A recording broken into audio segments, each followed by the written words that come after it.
had this conversation with me about he said, man, I'm robbing Peter to pay Paul. And I remember this because my Uncle Buki had a credit union and my dad had to borrow from his credit union to send me to school. Wow.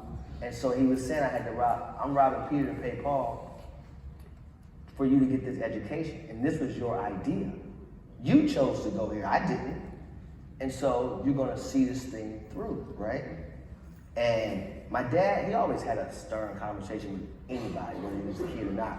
But this was a different stern. This stern had some steam behind it. And I was just like, you know, the foundation of it was disrespect. And you know, like, your parents can be mad at you, but if they use the word like disappointed or it hits a little different. Very different. And so, in addition to that, he told me, those basketball dreams you have, forget about it. God, you're not an NBA player, it's not happening. And I'm like, damn. So that's like, you know.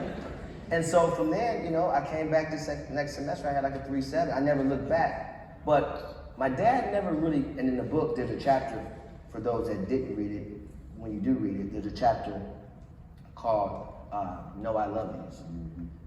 And my dad never was the type of person to tell me, I love you.